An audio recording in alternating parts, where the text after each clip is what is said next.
IPhone গেছে iPhone গেছে আমরা লাইভে চলে আসছি। বাবুল নাম বলে দিয়েছে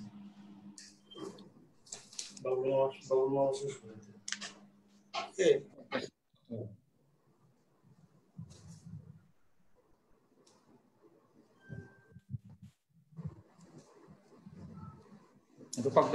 সবাইকে স্বাগত জানাচ্ছি। আজকের সংলাপে কোভিড-19 মহামারীতে সারা বিশ্বে মানুষ মারা যাচ্ছে। বাংলাদেশে এই মহামারীর কারণে অনেক লোক মারা যাচ্ছেন। সারা বিশ্ব জুড়ে চলছে আতঙ্ক। আমাদের যুক্তরাজ্য সহ ইউরোপের বিভিন্ন দেশে আবার আক্রান্তের সংখ্যা বৃদ্ধি পাচ্ছে। এদিকে বাংলাদেশের কোভিড-19 বন্যা আর দিন দিন বেড়ে চলছে বেকার সমস্যা। এই বিষয় নিয়ে আমরা প্রবাসীরা গভীর উদ্বেগ ও উৎকণ্ঠায় আছি। কি হচ্ছে বাংলাদেশে এই বিষয়ে জানতে এই সংলাপের মাধ্যমে দেশের সাথে প্রবাসের সংযোগ স্থাপন করার চেষ্টা করে যাচ্ছি। আমরা আজকে কোভিড-19 বন্যা ও সমসাময়িক বিষয় নিয়ে কথা বলবো। আমাদের সাথে আছেন সাবেক ছাত্রনেতা, জনপ্রিয় রাজনীতিবিদ, মাননীয় সংসদ সদস্য জনাব নজরুল ইসলাম বাবু।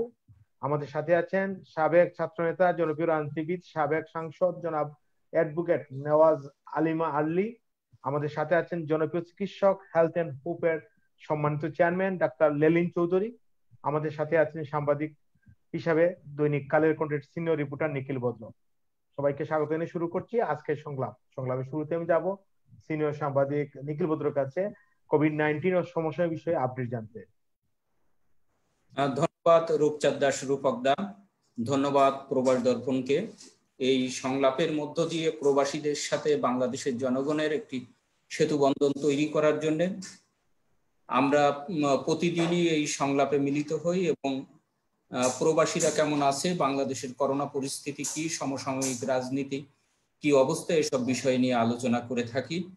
এবং আমরা শুরুতেই যেটা করে থাকি যে আমাদের স্বাস্থ্য অধিদপ্তরের দেওয়া বাংলাদেশের যে সর্বশেষ করোনা পরিস্থিতির বুলেটিন সেটি তুলে ধরি।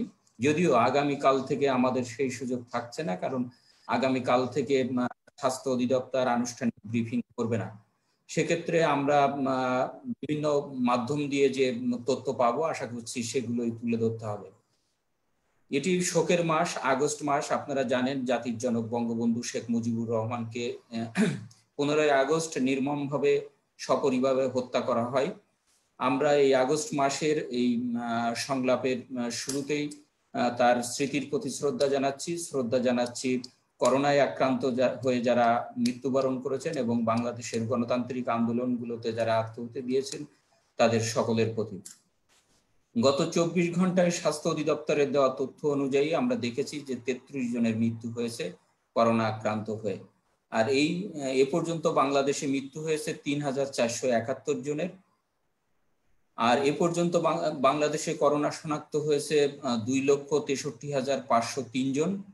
গত 24 ঘন্টায় হয়েছে 2,946 জন। যদিও এটি স্বাস্থ্য অধিদপ্তরের এই তথ্যের সাথে বিভিন্ন বেসরকারি সংস্থা এবং দেশি বিদেশি সংস্থার দেওয়া তথ্যের গরমিল রয়েছে এবং অনেকেই দাবি করেছেন যে শনাক্তের পরিমাণ আরো অনেক বেশি হবে। এমতো অবস্থায় আমরা দেখেছি বাংলাদেশের করোনা মহামারীর পাশাপাশি আরো অনেক প্রাকৃতিক দুর্যোগের হানা দিয়েছে এবং সারা দেশে বন্যা পরিস্থিতি চলছে, যদিও বন্যা পরিস্থিতি কিছুটা উন্নতির দিকে।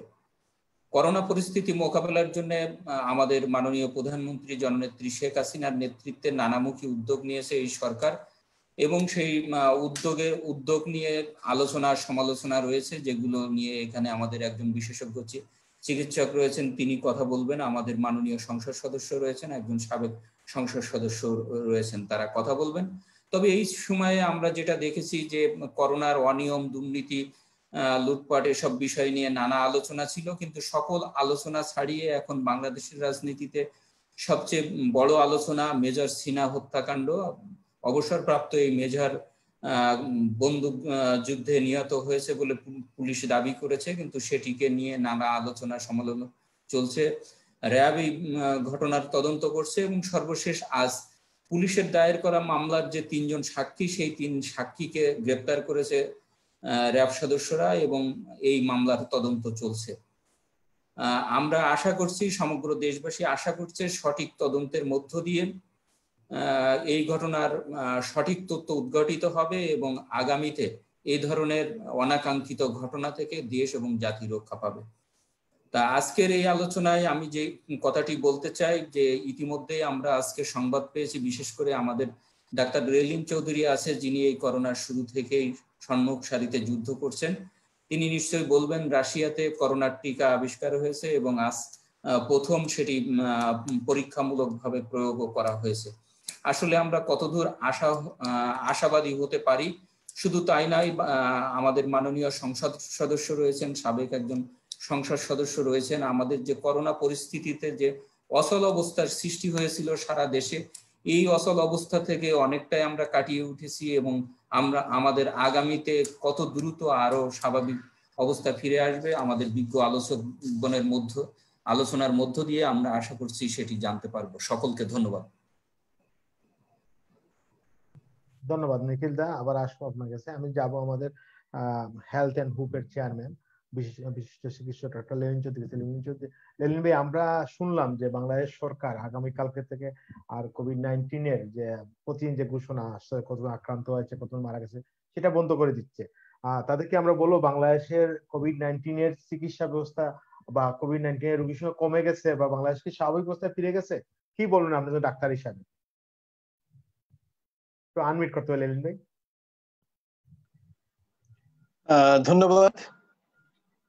ধন্যবাদ সকলকে। মূলত এভাবে বলা যায় যে আজকের দিনটিতে বাংলাদেশের কোভিড-19 নিয়ন্ত্রণ এবং প্রতিরোধ কার্যক্রমের কতগুলো পরিবর্তন ঘটেছে। একটি হচ্ছে স্বাস্থ্য মন্ত্রণালয় তারা মনে করছে বাংলাদেশে করোনা এখন নিয়ন্ত্রণে, এবং এই প্রেক্ষাপট থেকে স্বাস্থ্য অধিদপ্তরের নিয়মিত সংবাদ বুলেটিন আজকেই শেষ, কালকে থেকে এটি আর হবে না। একই সাথে আজকে একটি খুব ছোট্ট কিন্তু গুরুত্বপূর্ণ একটি খবর বেরিয়েছে, সেটি হচ্ছে ইউএসএইড এবং Bill Gates and Melinda Gates ফাউন্ডেশনের আর্থিক সহায়তায় আইডিসিআর এবং আইসিডিডিআরবি ঢাকায় উত্তর এবং ঢাকা দক্ষিণে একটি জরিপ করেছে। এটি ৩,২২৭টি পরিবারের উপর এই জরিপ করার মধ্য দিয়ে যে রেজাল্টটি উঠে এসছে, আমি সেই রেজাল্টের চুম্বক অংশটা বলছি। ঢাকাতে ৯% লোক করোনায় সংক্রামিত, এর মধ্যে ৮% উপসর্গবিহীন এবং ১% উপসর্গযুক্ত। আজ থেকে প্রায় ৬ সপ্তাহ আগে, অথবা একটু কম বেশি হতে পারে, ৬ সপ্তাহের মতো আগে, Indian council for medical research ভারতে এরকম একটি জরিপ চালিয়ে তারা বলেছিল ভারতের প্রায় ৮০% রোগী উপসর্গবিহীন এবং মাত্র ২০% লোক উপসর্গযুক্ত। তো সেই প্রেক্ষাপটে আমরা বাংলাদেশে বলেছিলাম এরকম একটি কমিউনিটি সেরো সার্ভিলেন্স, মানে সাধারণ মানুষের মধ্যে একটি র্যান্ডম স্যাম্পলিং এর মাধ্যমে একটি জরিপ চালানো, একটি স্টাডি করার জন্য সেটি সরকারের পক্ষ থেকে উদ্যোগ নেওয়া হয় নাই। যেভাবেই হোক একটি উদ্যোগের মধ্য দিয়ে আমরা একটা জিনিস বুঝতে পেরেছি যে বাংলাদেশে করোনার পরিস্থিতি, যেটি প্রতিদিন স্বাস্থ্য অধিদপ্তরের সংবাদ বুলেটিনে বলা হয়, এটি হচ্ছে সমুদ্রে ভাসমান বরফ খণ্ডের যে অংশটি দৃশ্যমান সেটি, অর্থাৎ যখন সাগরের পানিতে একটি বরফ খণ্ড বা আইসবার্গ ভাসমান থাকে, তার ১২ ভাগের ১ ভাগ মাত্র দৃশ্যমান হয়, বাকি ১১ ভাগ কিন্তু সমুদ্রের পানির নিচে থাকে। সেই মতো আমরা বলছি যে স্বাস্থ্য অধিদপ্তরের যে বুলেটিনে তথ্য আসে, এটি হচ্ছে সেই ভাসমান বরফখণ্ডের মাত্র দৃশ্যমান অংশ, অর্থাৎ ১২ ভাগের ১ ভাগ। এই প্রেক্ষাপটে আরো কতগুলো বিষয় দাঁড়িয়েছে যেগুলো আমাদের একটু আলোচনায় আনতে হবে। আমরা দেখে এসছি কোভিড-19 নিয়ন্ত্রণে মন্ত্রণালয় এবং নীতি নির্ধারকদের পক্ষ থেকে একটি তাড়াহুড়া এবং অসমন্বিত একটি পদক্ষেপ। দুঃখজনকভাবে স্বাস্থ্য অধিদপ্তরের মহাপরিচালকের পদটি পূরণ করতে গিয়ে সেই একই ধরনের সমন্বয়হীনতা এবং তাড়াহুড়া অদক্ষতা আমরা লক্ষ্য করেছি। মন্ত্রণালয়ের প্রথম প্রজ্ঞাপনে তাকে স্বাস্থ্য অধিদপ্তরের মহাপরিচালক ঘোষণা করা হয় এবং আমরা দেখলাম গতকাল সেই প্রজ্ঞাপনটিকে ত্রুটিপূর্ণ আখ্যা দিয়ে সংশোধিত করে তাকে ভারপ্রাপ্ত মহাপরিচালক করা হচ্ছে। অর্থাৎ স্বাস্থ্য অধিদপ্তরের সবচেয়ে গুরুত্বপূর্ণ পদটিতে নিয়োগ দিতে গিয়েও মন্ত্রণালয় দক্ষতা এবং যোগ্যতার পরিচয় রাখতে ব্যর্থ হয়েছে। একই সাথে আমরা আরো কয়েকটি বিষয় দেখছি, সেটি হচ্ছে নমুনা পরীক্ষার হার কমে যাচ্ছে, কিন্তু নমুনা যেটি পরীক্ষা করা হোক না কেন সেখানে শনাক্তের যে শতাংশ সেটি কিন্তু কম বেশি 21 থেকে 24-এর মধ্যে ওঠানামা করছে। অর্থাৎ বাংলাদেশে করোনার সংক্রমণ একটি পর্যায়ে উন্নীত হওয়ার পরে সেটি ক্রমশ প্রলম্বিত হচ্ছে এবং এই প্রলম্বিত হওয়ার বিষয়টি যখন চলছে তখন বাংলাদেশ আওয়ামী লীগের সাধারণ সম্পাদক মাননীয় মন্ত্রী তিনি বললেন বাংলাদেশে করোনা নিয়ন্ত্রণে। এতে কিন্তু মানুষের কাছে একটি বার্তা পৌঁছে গেল যে আর সম্ভবত সাবধান হওয়ার প্রয়োজন নেই। ঠিক তারপরেই আমরা দেখলাম বাংলাদেশের মন্ত্রিসভায় মাননীয় প্রধানমন্ত্রী সভাপতিত্বে মাস্ক পরাটাকে বাধ্যতামূলক করার জন্য একটি ভ্রাম্যমাণ আদালত পরিচালনা হবে সেই ব্যাপারে সিদ্ধান্ত গ্রহণ করলো। তার মানে আমরা আবারও দেখছি করোনা প্রতিরোধের মধ্যে যে সমন্বয়হীনতা এবং অদক্ষতার অভিযোগ আমরা তুলে আসলাম সে জায়গা থেকে কিন্তু স্বাস্থ্য মন্ত্রণালয় এখনো বেরিয়ে আসতে পারে নাই। এই অবস্থায় আমরা আশাবাদী হয়ে তাকিয়ে আছি ভ্যাকসিনের দিকে। পৃথিবীর জন্য সুখবর, আজকে করোনা ভ্যাকসিনের প্রথম ডোজ রুশ ফেডারেশনের প্রধানমন্ত্রীর কন্যাকে দেয়া হয়েছে। এটি একটি শুভ লক্ষণ। একই সাথে আমরা ব্যথিত চিত্তে বাংলাদেশের কথাটা ভাবতে পারি। বাংলাদেশে বেশ আগে সপ্তাহ তিনেক আগে, আড়াই সপ্তাহ আগে চাইনিজ সিনোভ্যাক তারা বাংলাদেশে মানুষের মধ্যে ভ্যাকসিনের তৃতীয় পর্যায়ের একটি ট্রায়াল চালাতে চেয়েছিল এবং ইতিপূর্বে বাংলাদেশ সরকারের যে নিয়ম নীতি সেই অনুযায়ী তারা Bangladesh medical research council BMRC এর থেকে এথিক্যাল পারমিশন নিয়েছিল এবং তাদের সিনোভ্যাকের টেকনিক্যাল পার্টনার হিসেবে বাংলাদেশে কাজ করার জন্য সম্মত হয়েছে আইসিডিডিআরবি। যখন এই আলোচনাটি জনসম্মুখে এলো, গণমাধ্যমে এলো, তখন স্বাস্থ্য সচিব এক কথায় বিষয়টিকে উড়িয়ে দিলেন। তিনি বললেন তারা পরীক্ষা নিরীক্ষা করে দেখবে।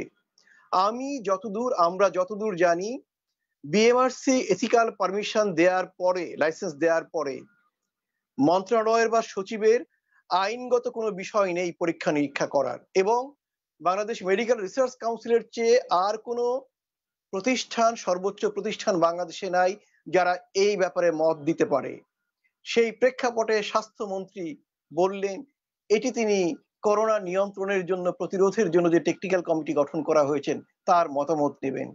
আমরা বিস্মিত হলাম, কারণ বিএমআরসি মতামত দেওয়ার পরে টেকনিক্যাল কমিটি এমন কোনো বডি না যারা এই ক্ষেত্রে মতামত দেওয়ার অধিকার অথবা এক্সপার্টাইজ অবস্থা। তার কিছুদিন পরে আমরা দেখলাম আবার স্বাস্থ্য সচিব ঘোষণা দিলেন চীনের একটি ভ্যাকসিনের ট্রায়াল দেওয়ার কথা বাংলাদেশে ভাবা হচ্ছে। চীনের যে ভ্যাকসিনটির ট্রায়াল দেওয়ার জন্য বিএমআরসি আমাদের এথিক্যাল লাইসেন্স দিয়েছিল সেই ট্রায়ালটি কিন্তু গত 15ই জুলাই সংযুক্ত আরব আমিরাতের 15,000 মানুষের উপর দেয়া শুরু হয়ে গিয়েছে এবং শুধু সেটা আরব না, মাল্টিন্যাশনাল, নানা জাতের লোকের মধ্যে। সেই ভ্যাকসিন ট্রায়ালটা কিন্তু ব্রাজিলে হতে যাচ্ছে, পাকিস্তানে হতে যাচ্ছে। বিষয়টা যে এরকম, যে 3টা ভ্যাকসিন এখন প্রথম সারিতে রয়েছে, আমি রাশিয়ান ভ্যাকসিনটা বাদ দিয়ে বলছি, এর 3টার পরীক্ষাগুলো প্রধানত হচ্ছে, যেমন অ্যাস্ট্রাজেনেকা অক্সফোর্ড ইউনিভার্সিটি যেটি করছে এটি হচ্ছে ইংল্যান্ডে, ভারতে, ব্রাজিলে, সাউথ আফ্রিকায়। আমেরিকা যেটি করছে এটি হচ্ছে আমেরিকাতে, ব্রাজিলে এবং আরো 1-2 দেশে। তার মানে ভ্যাকসিনের তৃতীয় ধাপের ট্রায়ালকে আমরা মূলত সাফল্যের ধাপ হিসেবে মনে করি। সেই ট্রায়ালের ক্ষেত্রে বিশ্ব মানবতা, বিশ্বের সব দেশগুলো, জাতি যখন একত্রিত কাজ করতে আগ্রহী, তখন আমাদের আমলাতন্ত্র এখানে বাধা তৈরি করছে। আমরা প্রথম থেকে একটি অভিযোগ করে এসেছিলাম, বাংলাদেশে করোনা নিয়ন্ত্রণে বিজ্ঞান ভিত্তিক কর্মপ্রয়াস পদ্ধতি এবং প্রচেষ্টার বাইরে সাধারণ জ্ঞান ভিত্তিক আমলাতান্ত্রিক প্রবণতা কাজ করছে। আমরা খুব বেদনার সাথে লক্ষ্য করছি এই জায়গায় থেকে বাংলাদেশ এখনো বেরিয়ে আসতে পারে নাই। বেরিয়ে আসতে পারে নাই বলেই কিন্তু যখন সংক্রমণ একটি জায়গায় প্রলম্বিত হচ্ছে তখন বলা হচ্ছে সংক্রমণ নিয়ন্ত্রণে। যখন কোরবানির পশুর হাটের মধ্য দিয়ে সংক্রমণ শহর থেকে গ্রামে ছড়িয়ে যাচ্ছে, যেটাকে আমরা দ্বিতীয় পর্যায়ের সংক্রমণ বলছি, সেই পর্যায়ে কিন্তু আমাদের দায়িত্বশীল নেতাগণ বলছে করোনা নিয়ন্ত্রণে। যখন করোনার কারণে আমাদের শিক্ষার্থীদের বাৎসরিক পরীক্ষা বদলে তাদের অটো প্রমোশন দেওয়ার কথা ভাবা হচ্ছে, জেএসসি এবং পিএসসি পরীক্ষা বন্ধ রাখা হচ্ছে, তখন করোনা নিয়ন্ত্রণে বলে কিন্তু একটি ভুল বার্তা মাসে বিভ্রান্ত করা হচ্ছে। তারপরেও তো আমাদের দেশ, আমাদের কাজ করতে হবে। আমরা খুব বিনয়ের সাথে দৃঢ়ভাবে নীতি নির্ধারকদের কাছে কতগুলো প্রস্তাব রেখে আসছি। তার একটি প্রস্তাব হচ্ছে টেস্টের সংখ্যা বাড়ানো। লেলিন ভাই, আপনার এই প্রস্তাবগুলো আমরা আপনার প্রস্তাবগুলো আমরা পরবর্তীতে শুনবো, একটু আপনার মানে পরবর্তীতে শুনবো। আমি একটু যেতে চাই আমাদের বিএনপির নেত্রী, বিশেষ করে বিএনপির কেন্দ্রীয় কমিটির সহ ত্রাণ ও পুনর্বাসন বিষয়ক সম্পাদক সাবেক এমপি অ্যাডভোকেট নেওয়াজ আলিমা আল্লি আপুর কাছে যাব। আপু, আপনি শুনলেন বিশেষ করে বাংলাদেশে কোভিড-19 অবস্থা, এবং আমরা আরেকটা জিনিস জানি যেটা হচ্ছে যে বিএনপি বিশেষ করে এই কোভিড-19 শুরু থেকেই বলতেছে যে এই স্বাস্থ্যমন্ত্রী সব মন্ত্রণালয় যে কাজগুলো করতেছে সেগুলো ঠিক করতেছে না। অবশেষে আপনারা বিএনপির অনেক নেতৃবৃন্দ আমাদের অনুষ্ঠানে এসে দাবি করেছেন যে স্বাস্থ্যমন্ত্রী পদত্যাগ দাবি করেছেন। তো বাংলাদেশের এই প্রেক্ষাপটে দাঁড়িয়ে কি বলবেন? আপনাদের দলের কি বক্তব্য রয়েছে? একটু কাইন্ডলি আনমিউট করতে হবে আলিয়াপা।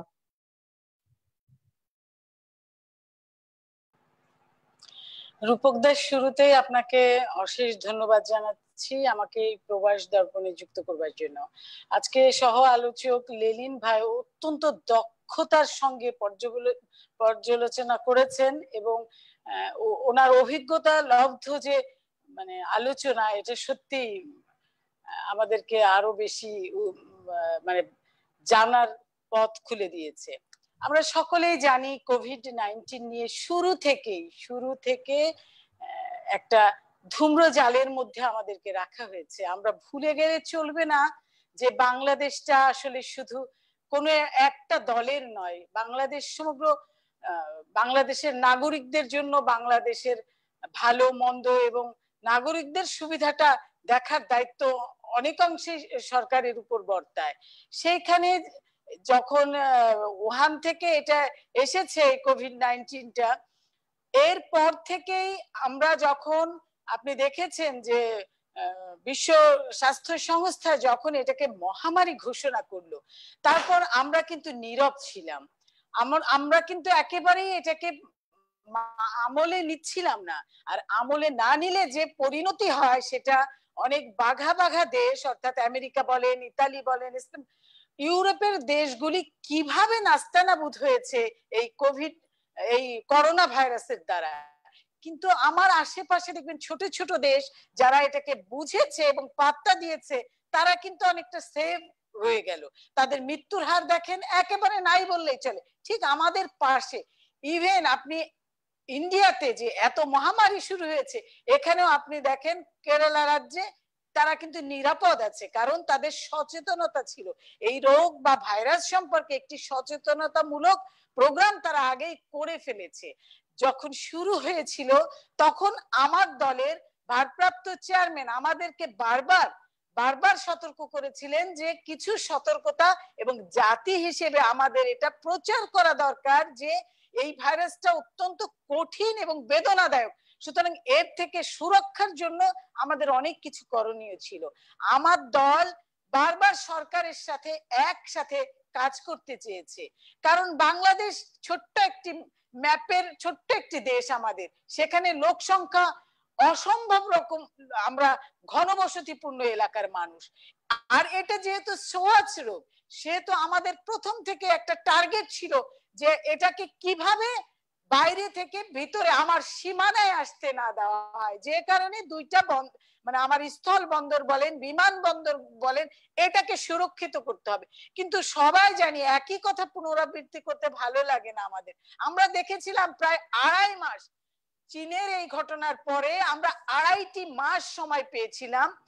আমরা সেই ডিসেম্বর থেকে মার্চ পর্যন্ত আমরা কিন্তু একটুও আমরা না আমাদের সরকারের যারা রয়েছিলেন উচ্চ পর্যায়ে তাদের কিছু একেবারেই মানে দায়িত্বহীন কাণ্ডহীন কথাবার্তা আমরা বারবার শুনেছি। করোনার থেকে আমরা শক্তিশালী, যেখানে প্রাইম মিনিস্টার আছে সেখানে করোনা কিছু, কিন্তু আমরা ভুলে গিয়েছিলাম যে ভাইরাস আওয়ামী লীগ বিএনপি বা কাউকে ধনী গরিব কাউকে কিন্তু চিনে না, তার দরকার লিভিং বডি মানে মানুষ হলেই হয়েছে। সুতরাং আমাদের অনেক সতর্কতার ব্যাপার ছিল। আজকের এই আলোচনা এত দূর গড়াতো না যদি প্রথমে আমরা এটাকে পাত্তা দিতাম, কিন্তু আমরা একটা বিশেষ শতবার্ষিকী পালনের জন্য এটাকে পাত্তাই দেইনি। বাংলাদেশে প্রথম ধরা পড়েছিল যখন, সেটি ছিল 6 মার্চ, আর 8 মার্চ হলো আমার দেশে মারা গেলেন রোগী একজন, মাদারীপুরের একজন মারা গেলেন। তারপরে আমরা তবুও 18 মার্চ পর্যন্ত অপেক্ষা করলাম এটা ঘোষণা দিতে, লকডাউনের কথা বলতে ইত্যাদি। কিন্তু আমার দল কিন্তু আগেই আমরা মাস্ক বিতরণ করছিলাম, জনসচেতনতামূলক লিফলেট বিলি করছিলাম। এবার আসেন, লেলিন ভাই যেটা বলেছে যে এই যে টেস্টের পরিমাণ কমিয়ে আনা, সারা বিশ্ব কি করছে আর আমরা কিভাবে ফাঁকি দেওয়ার জন্য, আমরা অলরেডি বুঝে ফেলেছি যে এই রোগটাতে মৃত্যুর হার খুবই কম, কিন্তু যে ভোগান্তি হবে এই ভোগান্তিটা যে সরকার ইচ্ছাকৃত বাংলাদেশের নাগরিককে দিচ্ছে সেটা কিন্তু নাগরিক সমাজ কিন্তু ভুলে যাবে না। সরকার যদি মনে করে থাকেন যে কাগজে কিছু পার্সেন্টেজ দেখিয়ে সারা বিশ্ব নিয়ন্ত্রণ করতে পারেনি, আমরা পেরেছি, এইরকম একটা যদি মানে ডেটা ওনারা দিতে চান, কিন্তু আমরা যে যারা নাগরিকরা যে ভুগছি, স্বয়ং মাননীয় প্রাইম মিনিস্টারের আপনি জানেন যে স্বাস্থ্য বিষয়ক যিনি রয়েছেন, আলিয়াপা আমার একটা প্রশ্ন, আলিয়াপা যেটা হচ্ছে যে আমরা ইংল্যান্ডে 6.5 কোটি মানুষ, এর মধ্যে প্রায় 50,000 মানুষ মারা গেছে। বাংলাদেশে 17 কোটি মানুষের মধ্যে মাত্র 3,000 মানুষ মারা গেছেন, এবং বাংলাদেশে যে মানুষ গরিব মানুষ, তারপরে মানুষ সচেতন না, এই অবস্থায় কি আপনি সরকারকে ধন্যবাদ দেবেন না? এই যে কন্ট্রোলটা করেছে আমি বলছি রূপক দা, আপনি খুব সুন্দর একটা কোশ্চেন করেছেন। আপনার মনে আছে কিনা আমি জানি না, মে মাসের মাত্র একদিনে করোনা বিভাগে মারা গিয়েছিল, আপনি যদি জেনে থাকবেন, 28 জন রোগী। সরকারিভাবে ঘোষণা এসেছিল যে মাত্র 4 জন করোনা রোগী মারা গিয়েছে, আর বাকি 24 জন, 28 জনের বাকি 24 জন উপসর্গে মারা গিয়েছে, করোনা রোগী নয়। সুতরাং আমরা মৃত্যুর হার, আমরা এখানেও একটা শুভঙ্করের ফাঁকি দেখাচ্ছি। আপনি যদি কবরস্থান গুলাতে যান, মৃত্যু যে কিভাবে হচ্ছে আপনি দেখতে পারবেন। তবে এটা সত্য যে আমার দেশে ইমিউনিটি সিস্টেম, আমার দেশের মানুষের অনেক ভালো, কিন্তু আমি তো বলেছি যে মৃত্যুর হার যা দেখানো হচ্ছে বাস্তব চিত্র তা নয়। লেলিন ভাইও অলরেডি সেটা উপস্থাপন করেছে। তো যেটা বলছিলাম যে মারা যদি না যায় সেটাই কিন্তু আসল কথা না, যে ভোগান্তিটা যে হলো, এই ভোগান্তির জন্য সরকার যাই বলুক না কেন, বাংলাদেশের মানুষ কিন্তু তা ভুলে যাবে না, এই ভোগান্তির কথা মনে রাখবে। আর স্বাস্থ্যমন্ত্রীর দুর্নীতির কথা আমি কি বলবো, স্বয়ং সরকারের স্বাস্থ্যমন্ত্রীকে নিয়ে বিরূপ। পৃথিবীর অন্য কোথাও যদি স্বাস্থ্যমন্ত্রীকে নিয়ে এত সমালোচনা হতো, সেই স্বাস্থ্যমন্ত্রী এতদিন পদত্যাগ না করে থাকতেন না। কিন্তু আমাদের যে ট্রেন চালু করেছেন এই গভর্নমেন্ট, সেটা সত্যি লজ্জাকর। অথচ এই স্বাস্থ্যমন্ত্রীকে নিয়ে সামান্য কথা বলায় আপনি দেখলেন যে জাতীয় পার্টির রাঙা পদ চলে গেল। আপনি দেখেছেন যে স্বাস্থ্যমন্ত্রী মিঠু চক্রের ব্যাপারে কথা বলায় শামীম ওসমান আর একজন এমপি একরামুল হক, এনারা কথা বলাতে এনাদের অবস্থা কাহিল। সুতরাং আমরা তো স্বাস্থ্য মন্ত্রণালয়ের কত দুর্নীতির কথা বলবো বলেন। স্বাস্থ্য মন্ত্রণালয়ের দুর্নীতি এবং দুর্নীতিতে এই কোভিড আসার পর আমরা দুইটা মহামারীকে সমানভাবে আমরা মানে দুইটা মহামারীকে, সারা পৃথিবীতে একটা মহামারী নিয়ে যুদ্ধ করছে, আমরা দুইটা মহামারী, একটা হলো দুর্নীতি নামক মহামারীর সঙ্গে আমরা যুদ্ধ করছি, আর হচ্ছে কোভিড-19 করোনা ভাইরাসের সঙ্গে আমরা যুদ্ধ করছি। আপনি দেখেন এইটা শুরু হওয়ার সাথে সাথে চালের বস্তা মাটির নিচে, তেলের খনি চোখের তলায়, যদি বলে থাকেন যে এটা একেবারেই কম, কিন্তু কেন, এটাই বা কেন, এটা তো হওয়ার কথা ছিল না। আর স্বাস্থ্য খাতে যে দুর্নীতি, হাজার হাজার কোটি টাকার দুর্নীতি, ডাক্তারদের এক মাসের বিল কত হয়েছে আপনি জানেন? একটা ডিমের দাম কত বলেন, একটা কলার দাম কত, এক পিস ব্রেডের দাম কত, এটা কি সম্ভবপর? এটা কি সম্ভবপর বাংলাদেশে? আপনি আমি একটা কথা বলি, একজন দর্শক লিখেছেন, আমি একটু বলি, ভেঙে পড়েছে। হ্যাঁ আপু, আমি একজন দর্শক লিখেছেন, বিশেষ করে মানে 2,500 থানা উপজেলা, যেটা হচ্ছে নারায়ণগঞ্জ উপজেলা, এই উপজেলার একজন ডাক্তার, যে ডাক্তার হচ্ছেন আমাদের মাননীয় সংসদ সদস্য ওনার সহধর্মণি, উনি গত কোভিড-19 যে চিকিৎসা দিয়েছেন, আমরা বিভিন্ন মিডিয়ায় দেখেছি, উনি লিখেছেন যে আমরা দেখতে পেয়েছি উনি প্রতিদিন সকাল থেকে রাত পর্যন্ত নিজে চিকিৎসা দিয়েছেন, এবং ওই হাসপাতাল বা ওই এলাকার লোকজন যে চিকিৎসা পেয়েছে। আমরা তো শুধু আপনার নেগেটিভ বলবো, কিছু পজিটিভ বলা উচিত। ডাক্তাররা যে জীবন বাজি রেখে যুদ্ধ করছেন, আমরা কি সেই ব্যাপারটা তুলে ধরবো না? আমরা তো সেই ডাক্তারদের, শুনেন, এই ডাক্তাররা যে সম্মুখ যোদ্ধা এই করোনা ভাইরাসের বিরুদ্ধে, সেই ডাক্তারদেরকে আমরা কিভাবে ঝুঁকিতে ফেলেছিলাম ভুলে গিয়েছেন? আর এই যে আমিন সাহেব বলেন, এরা কত নকল মাস্ক এনেছে, নকল মাস্ক এনে আমাদের ডাক্তারকে আর আমার স্বাস্থ্যমন্ত্রী বললেন ডাক্তাররা, ওনার ওয়াইফ যেহেতু ডাক্তার, উনি এটা কিভাবে নিবেন যে ডাক্তাররা পিপিই ইউজ করতে পারেন না? এটা কত বড় লজ্জাকর কথা। সেই স্বাস্থ্যমন্ত্রী এখনো বহাল থাকেন। আর স্বাস্থ্য মন্ত্রণালয়, আর এরকম ডাক্তার কি বাংলাদেশে নেই? আরো আছে, কিন্তু উনি একজন ডাক্তার হয়েও তো দেখেছেন যে 100-র উপরে, সারা পৃথিবীতে এত ডাক্তার মারা যায়নি, আমাদের 100-র উপরে ডাক্তার হারাতে হয়েছে। এটা আমাদের জন্য, আমরা শুধু এইটা নিয়ে খেলছি, আমরা আসলে মানুষের কল্যাণে বা জনগণের সেবায় আমরা নিয়োজিত থাকতে পারি নাই। সরকার হিসেবে অনেক দায়িত্ব আমরা এড়িয়ে গিয়েছি, যে কারণে আমাদের ডাক্তার ভাইদের জীবন দিতে হয়েছে। ধন্যবাদ আপু, আবার আসবো। আমাদের অনেক দর্শক আজকে লাইনে, বিশেষ করে অনেকেই লেখছেন লেবাননের প্রবাসী বাংলাদেশের বিষয়ে একটু আলোচনা করার জন্য অনুরোধ করেছেন। আমি বলতে চাই যে আমরা লেবানন নিয়ে আগামী রবিবার বাংলাদেশ সময় রাত 9টা, আমাদের ইউকে সময় বিকাল 4টা আমরা অনুষ্ঠান করব। আমাদের মাননীয় সংসদ সদস্য জনাব নজরুল ইসলাম বাবু এমপি, উনি থাকবেন, আমাদের কমিটমেন্ট করেছেন, আরো 2-1 এমপি কে রাখবো, এবং যে আপনারা যারা লেবাননে আছেন তাদের সমস্যা নিয়ে আমরা অবশ্যই কথা বলবো, এবং আমরা সরকারের দৃষ্টি কামনা করবো। আসলে মূলত আমরা অন্য বিষয়ে কথা বলতেছি, আপনি আমাদের সাথে থাকুন। আমি এখন যাবো মাননীয় সংসদ সদস্য জনাব নজরুল ইসলাম বাবু ভাইয়ের কাছে। বাবু ভাই অনেক প্রশ্ন তুলেছেন, বিশেষ করে আমাদের ডাক্তার লেলিন চৌধুরী ও আমাদের সাবেক এমপি আলিয়াপা, কি বলবেন? একটু আনমিউট করতে হবে বাবু ভাই, একটু আনমিউট করতে হবে, আমরা মিউট করা কাইন্ডলি, একটু আনমিউট। আপনাকে ধন্যবাদ। আলিয়াপা যেটা বলেছেন তিনি যথাযথই বলেছেন, কারণ এই যদি না বলেন তাহলে বিএনপি হবে কিভাবে? বিএনপি হতে হলে এরকম কিছু বলতেই হবে, কারণ ওনারা এটাকে অভ্যাসগত মজ্জাদোষ হিসাবে গুণ ধরে নিয়েছেন, সেই জন্যই ওনারা এটা বলেন। বাস্তবতা হলো যে উনি এত লাশ দেখলেন, মৃত্যুর সংখ্যা এত কম নয়, মৃত্যু অনেক বেশি। এটা আপনি গুরুস্থানে, কবরস্থানে যদি যান তাহলে দেখতে পারবেন।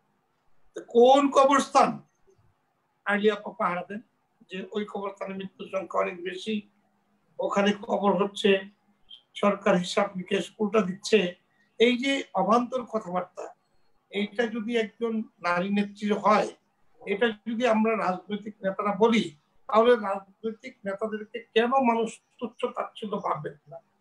বিষয়টি কিন্তু এইভাবে বিবেচনা করলেই আমরা যে অযোগ্য, আমরা যে অথর্ব হয়ে গিয়েছি, আমরা যে দিনে দিনে মানুষকে ছোট করার জন্য নিজে ছোট হয়ে যায়, এর পরিষ্কার উদাহরণগুলি আমাদের সামনে উঠে আসে।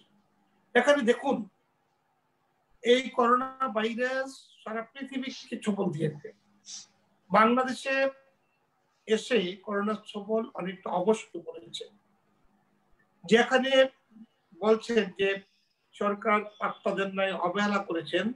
সেখান থেকে যদি আমি শুরু করি তাহলে আমি বলবো যে আমাদের দেশে এসে করোনা ভাইরাস যেভাবে বিশ্ব স্বাস্থ্য সংস্থার সম্ভাবনা দেখিয়েছিলেন যে 20 লক্ষ লোক মারা যাবে, রাস্তাঘাটে লাশ পড়ে থাকবে, দোকানপাট খুলতে পারবে না, মানুষ না খেয়ে মারা যাবে।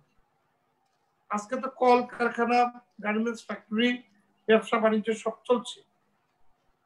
করোনা ভাইরাসকে মোকাবেলা করেই তো আমরা আল্লাহর রহমতে জেগে আছি। মৃত্যু অবশ্যম্ভাবী, মৃত্যু হবে, যে কোনো মানুষের মৃত্যু নিশ্চিত, এটা জেনেই আমরা পৃথিবীতে বসবাস করছি এবং আমরা এই পৃথিবীতে এসেছি। সুতরাং সরকার মৃত্যু ঠেকিয়ে দেবেন এটা আমি বিশ্বাস করি না। সরকার যথাযথ ভূমিকা পালন করবেন, সেই ক্ষেত্রে সরকারের ব্যর্থতা সফলতা থাকতে পারে না। কিন্তু সরকার মৃত্যুর হার বাড়িয়ে দিচ্ছে, কমিয়ে দিচ্ছে, জরিপ কমিয়ে দিচ্ছে, যে এই ধরনের কথাবার্তা সরকারকে নিয়ে সরকারের এতে কি বেনিফিট আছে? বিশ্বের উন্নত দেশগুলো কিভাবে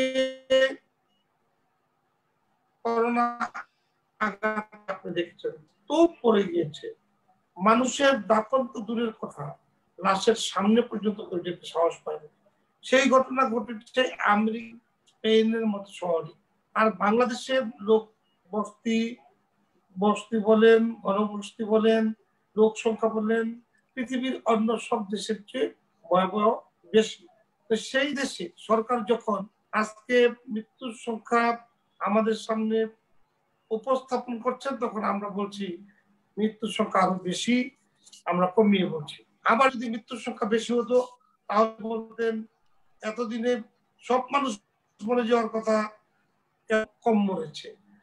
আবার যদি দেখতেন আপনি যে মৃত্যু হয়নি, তাহলে বলতেন লাশ গুম হয়ে যাচ্ছে, নদীতে ডুবিয়ে দিচ্ছে অথবা গর্তে ঢুকিয়ে রেখেছে। এছাড়া ওদের বক্তব্যটা কি? এই অসার বক্তব্য, অশুভ কথাবার্তা দেশ এবং জাতিকে কিন্তু আঘাত হানে।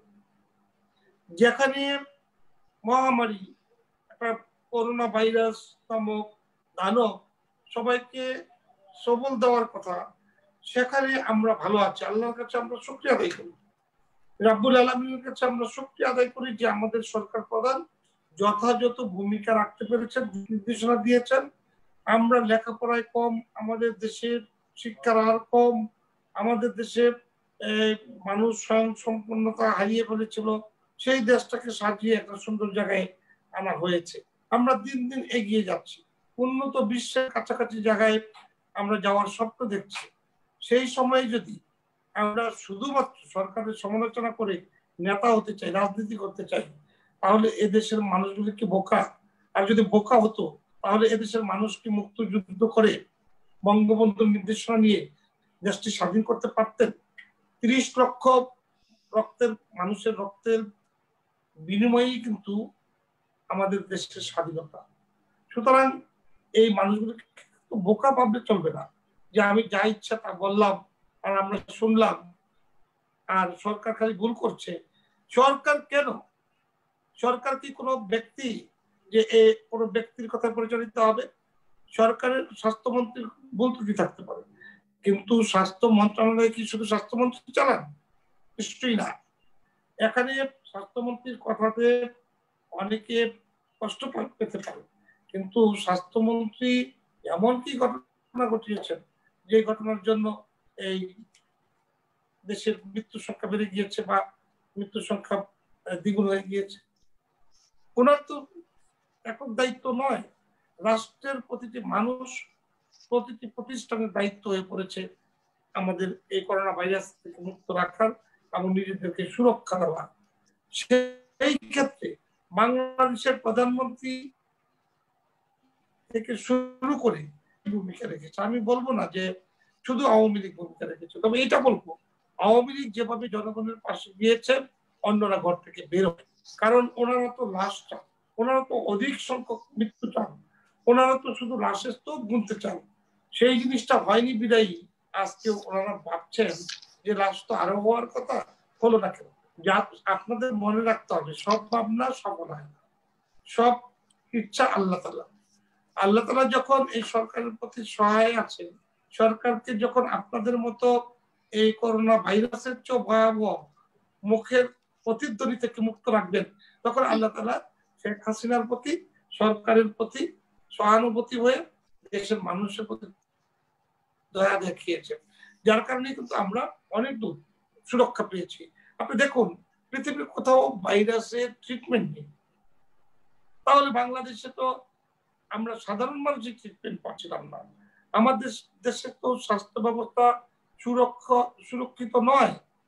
যেখানে এই স্বাধীনতার পর থেকে রাষ্ট্রীয় ক্ষমতায় যারা বারবার ছিলেন, তারা যেখানে কোথাও কোনো জেলা পর্যায়ে একটা হাসপাতাল দিতে পারেনি, যারা 29 শয্যার থানা লেভেলের হাসপাতালকে কোনোদিন একটা এক্সরে মেশিন দিতে পারেনি, তারা যদি এইসব কথা বলে তাহলে কেমনটা মনে হয়?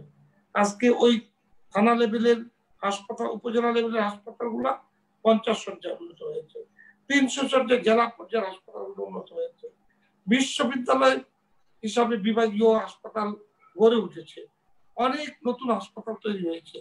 তারপরেও সুচিকিৎসার অভাব আমরা পাচ্ছি না।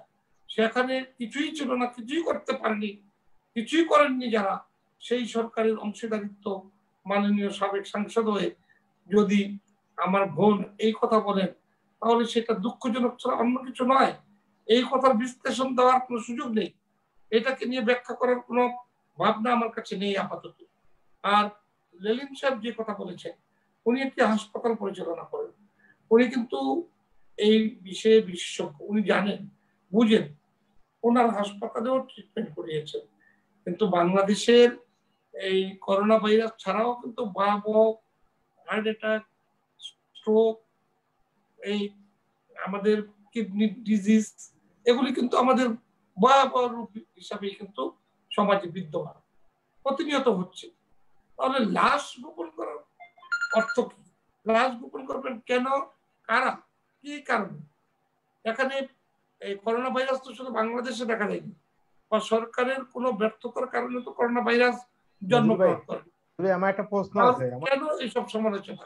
নজরুল ভাই আমার এইসব সমালোচনা যারা করে তাদেরকে নজরুল ভাই আমার একটা প্রশ্ন আছে, একটু শুনেন।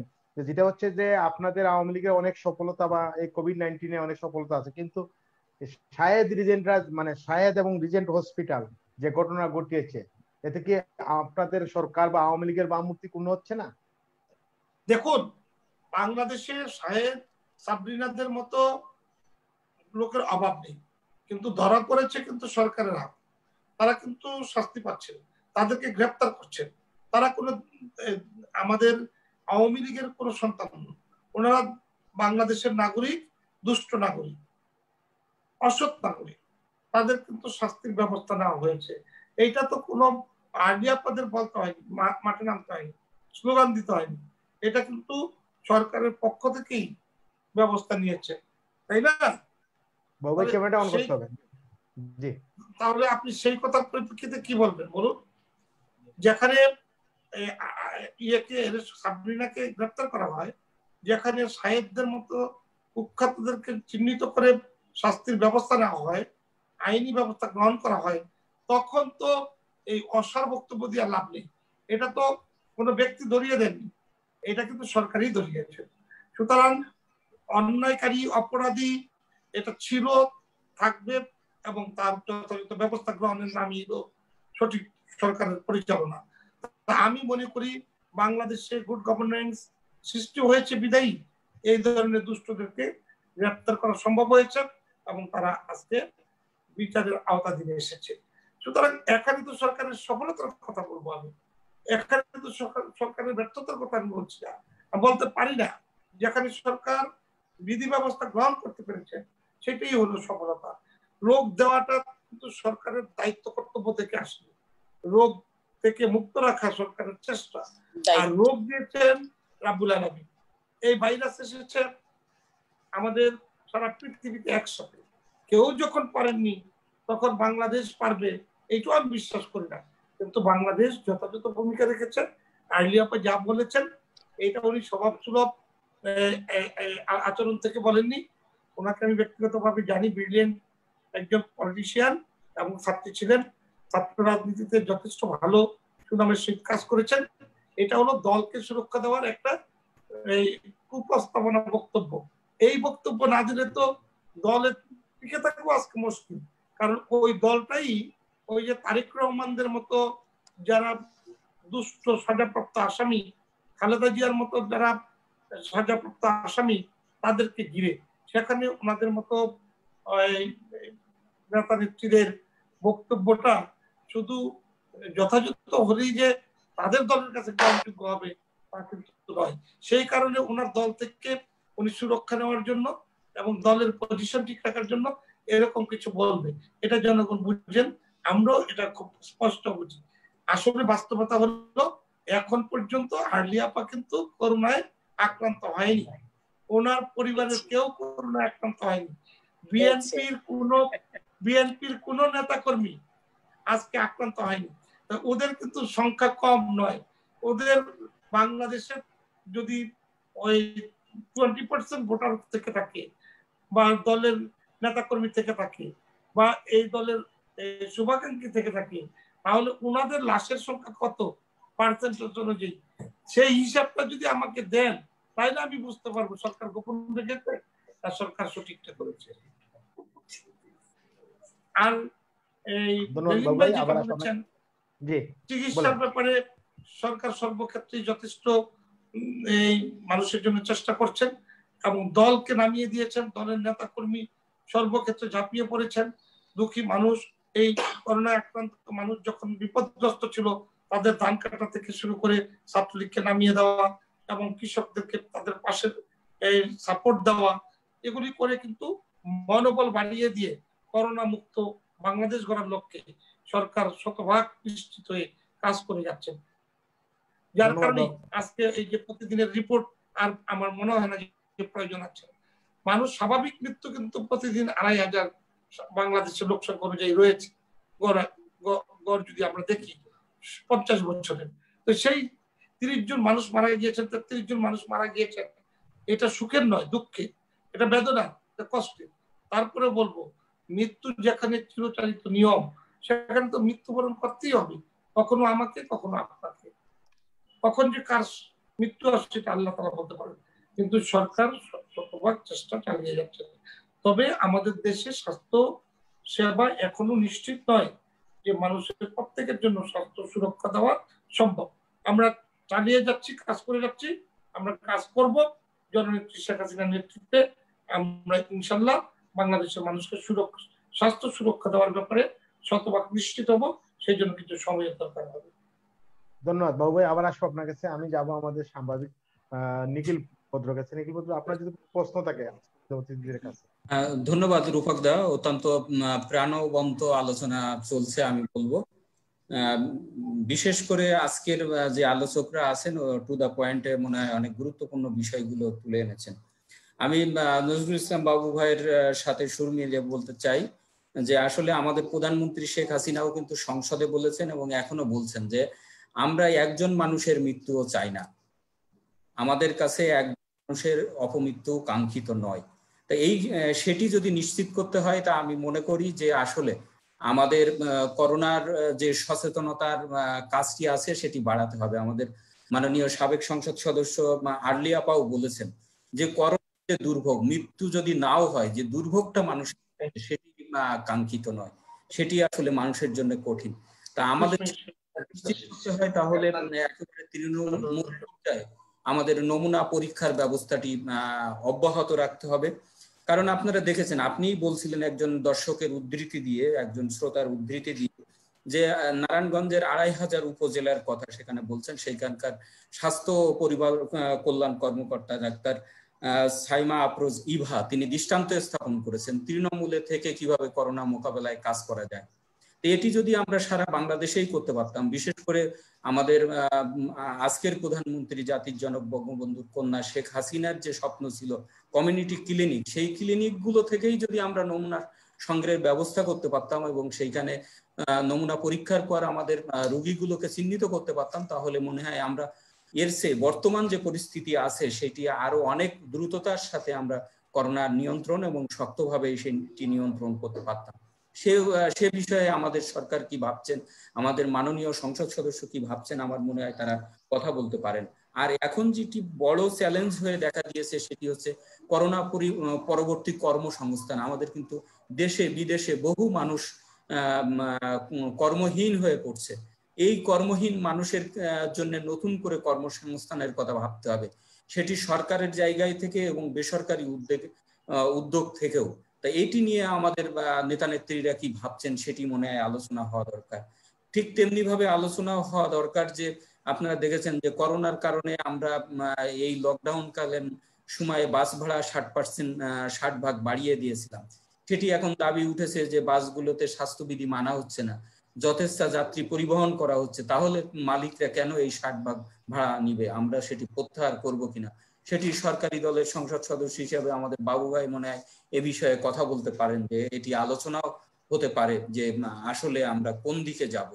তা সকলকে ধন্যবাদ। আশা করি আগামীতে আমরা করোনা মুক্ত হয়ে সুন্দর জীবনে ফিরে যেতে পারবো।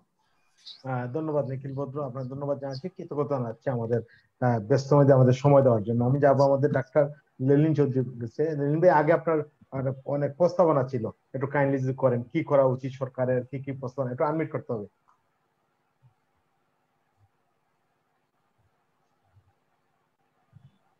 ধন্যবাদ।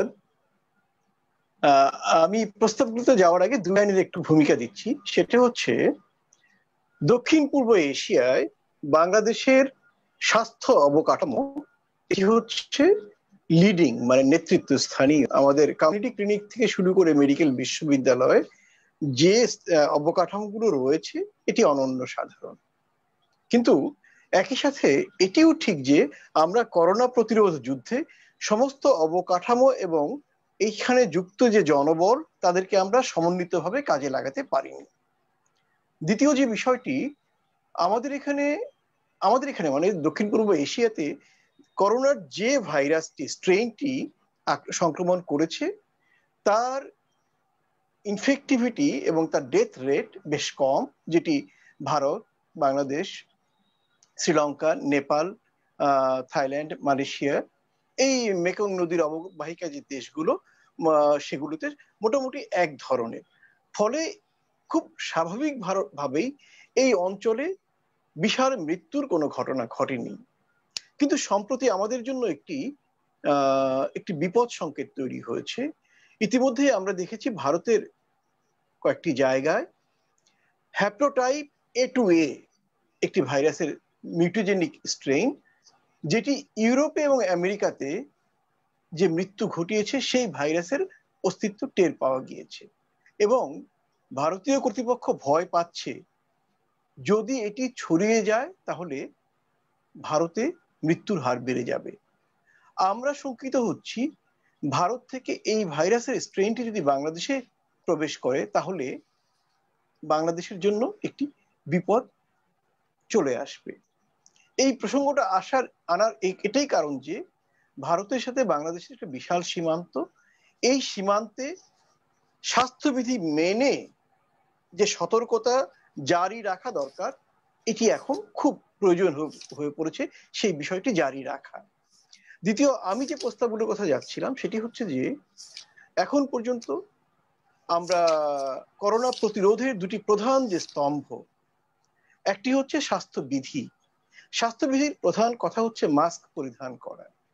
যেভাবেই হোক বাংলাদেশে মাস্ক আমরা পরিধান করি না এবং লোকজন কেউ করাতে পারিনি। সাধারণত একটি স্বাস্থ্য অভ্যাস অথবা যে কোনো নতুন অভ্যাসকে যুক্ত করতে হলে দুই ধরনের উদ্যোগ নিতে হয়। একটি হচ্ছে উদ্বুদ্ধকরণ বা উদ্দীপ্তকরণ, আরেকটি হচ্ছে বাধ্যবাধকতা।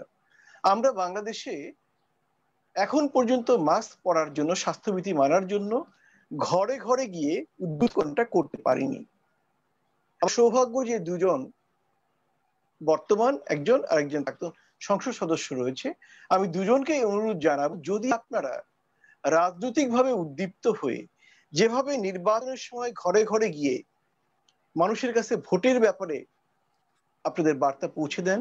এভাবেই যদি ঘরে ঘরে গিয়ে মানুষের দোরগোড়ায় গিয়ে যদি মাস্ক পরা, স্বাস্থ্য বিধান বিধি মেনে চলার বিষয়টি আপনারা পৌঁছে দিতেন, তাহলে মানুষ উদ্বুদ্ধ হতো, উদ্দীপ্ত হতো।